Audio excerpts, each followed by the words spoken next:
पुन्हा एकदा सरकारनं शेतकऱ्यांना पॅकेजच्या नावावर गंडवलेलं आहे, त्यांची थट्टा केलेली आहे।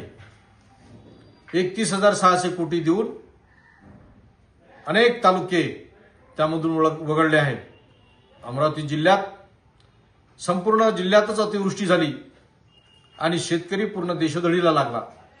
शेतकऱ्यांजवळ जे होतं नव्हतं ते सर्व जमिनीत टाकलं आणि आज शेतकऱ्यांना जे काही त्यांनी लावलेली किंमत आहे ते सुद्धा निघत नाही।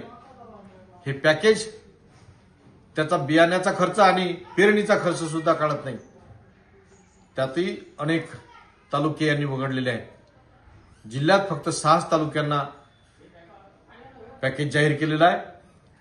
मला सरकारला विचारायचं आहे, सततचा पाऊस हा संपूर्ण जिल्हाभरच नाही तर महाराष्ट्रातही होता, मग हे नेमके तालुके वगळले कसे? याला जबाबदार कोण आहे?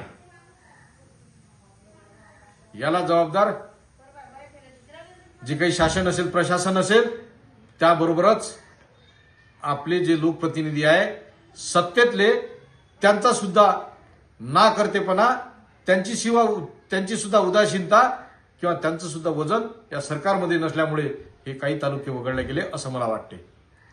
म्हणून मी लोकप्रतिनिधींना, इथल्या सत्तेतील लोकप्रतिनिधींना आवाहन करेन की हा जिल्हा संपूर्ण जिल्हा आपला आहे।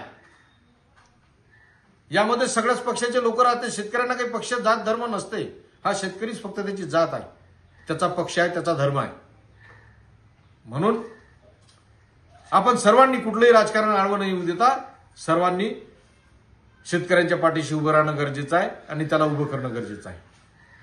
बरोबर।